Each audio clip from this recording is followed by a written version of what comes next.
Hey guys, I want to do a quick video just to show you what I've been up to because I know I haven't been making videos lately um, and I want my channel to grow, so I got to get on the ball and do it.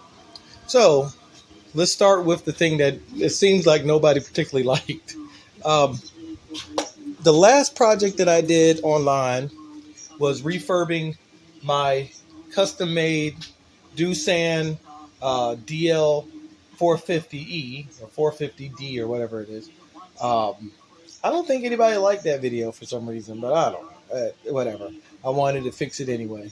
But just to give you a quick overview of what I did, besides repainting it and repainting it yellow instead of the Doosan orange and gray, I put new cylinders on it. This has the bigger Megam HRC cylinders. The other thing I did was I basically took the whole back end apart and made a new frame from this point back. That whole chassis part is brand new. Another thing I did was 3D print new wheels. Gave it new tires all around. I gave it this little section here that I got my finger on. It gives it a little bit more support. It doesn't look that great, but it does the job it's supposed to do. It's just giving it more support so it doesn't flex in the middle. So I did that. The other thing, and again, I want to make this a quick video. I don't want to be sitting here for 20 minutes talking about a tractor that nobody really liked. I redid the internals, did a whole new layout, made a battery tray for it, rebuilt the valves, or I had one of my buddies who's actually into hydraulics, and he figured that, well, I've talked about him before. He's one of my buddies that drives actual heavy equipment for a living, but he took this and rebuilt it, put new O-rings in it. It works beautifully. I put a new old pump in it. This is a Leslie pump that I had sitting around. That's a heck of a lot stronger than the Megam one. Now, the Megam stuff is great because I actually have it in, not that guy. That guy's a basket case. But I actually have it in him, and it works great. Same with, there was another vehicle that had it. Maybe he's the only one left. But anyway. But I had, I took the Megam pump out of that, and I put a Leslie pump in it, which is a lot stronger. I put new speed controller, new ESC for the hydraulics. I put a little voltage readout, or if you want to call it. I can't think of the right word right now. But I just redid the whole electronics and just made it more reliable. This is just to give you an idea why this was the most reliable vehicle I did. I made custom years ago. It went, I want to say, 2 or 3 years without having to be taken apart and rebuilt. I think the only time I ever took it apart because I repainted it, but it finally got to the point where it needed to be fixed. It needed some TLC. So I took it all apart and rebuilt it. It's got a new servo in it too. That's one of the last things. And new lighting all around. So it's ready to go. It digs beautifully. It dries beautifully. So that's the first thing I was doing, since I think that's where the last videos left off at. So the next thing, let me stop the video for 1 second. Well, the next thing I did, and I didn't do this on camera because this has been overdone 1,000 million times online, so I didn't want to bore everybody with building a brooder skid loader, but I made this little brooder skid loader, little conversion. I got halfway through the conversion and realized this is not the one that everybody does. So I didn't know that brooder actually made 2 different types of skid loaders, but I did this guy, and again, he works great. and he's actually fun. He goes really good.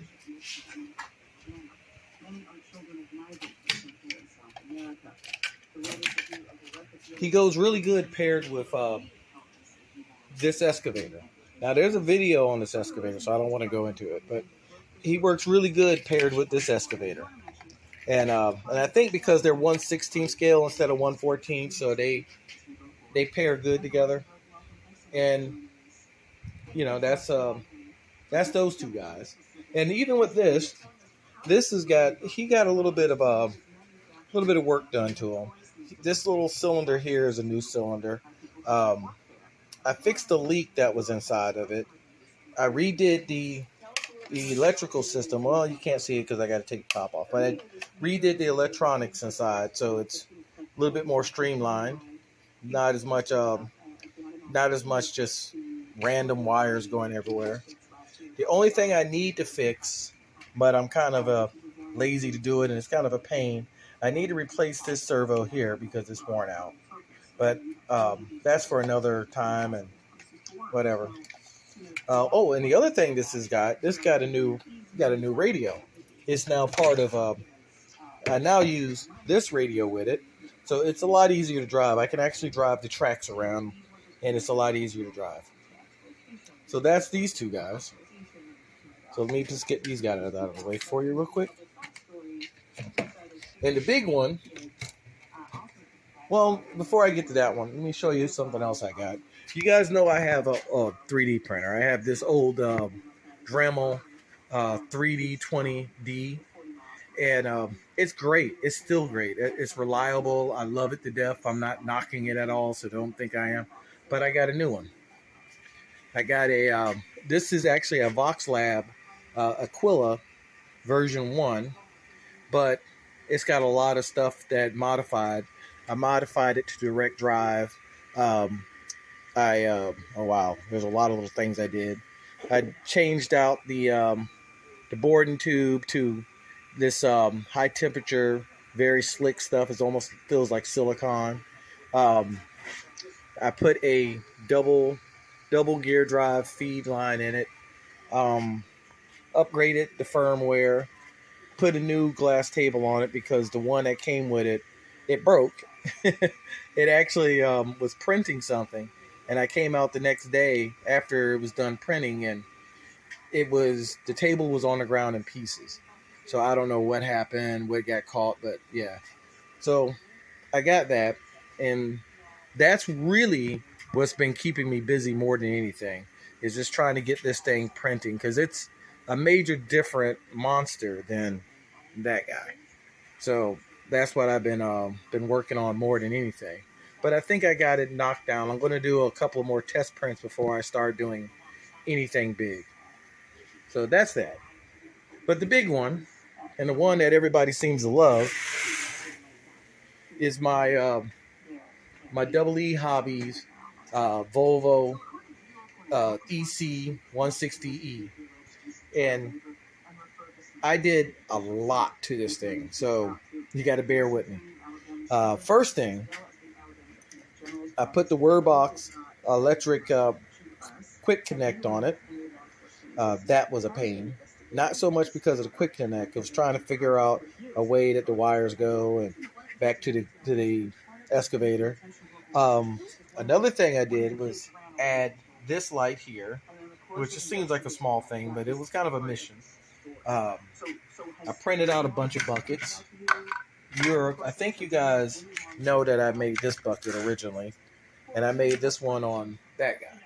But I made this bucket. Then recently, I made this one, and then this one, and finally this guy. So it's got a good little collection of buckets now to go along with the quick connect.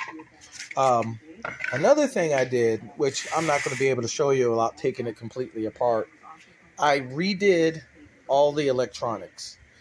I got to the point that I had so much wire going to the little, oh, I can't talk today, guys. I'm sorry. To the little power distribution board, that it burnt that out finally. and it was basically smoking all my components. So I took all the electronics out, stripped it down to nothing, and put new ones in. So it's ready to dig. It's ready to go. The other thing I did was replace this little T that I had last time. It was a little homemade thing, but I put some Leslie ones in it. Rebuilt the pump. Just cleaned it out because it had sludge in it. I don't know what that was about, but I got that all cleaned out. Yeah, like I was saying, again, I live at home, so there's a lot of people that come back and forth. I redid all the electronics from the lighting system all the way down to the speed controllers. For a while, I was looking for a new speed controller that's smaller than the Hobby Wing 1060s that I'm using. I would like to have something smaller because there actually is a lot of room in here. But when you start putting all those wires and all those heavier components in here, it fills up really quick. And I think the big thing that I did was put the Megom HRC. I put a new valve set in it. Oh, let me see if I can find the old one. Oh, there it is.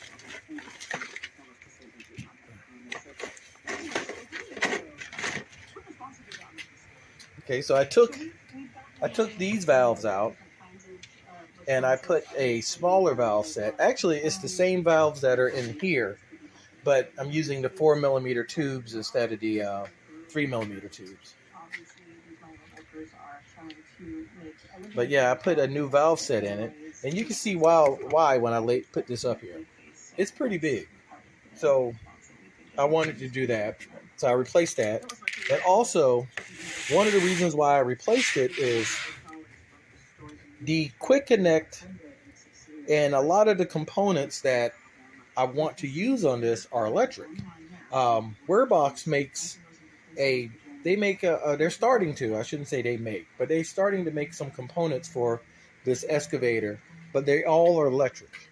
So I wanted to make it so I didn't have to have this spare hydraulic setup, and I could just go and buy their electric stuff and just run it along with their electric quick connect.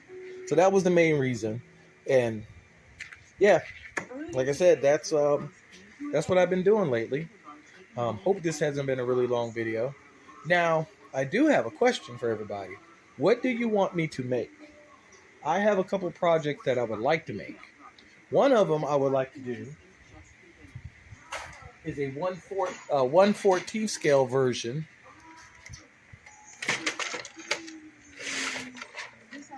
of this.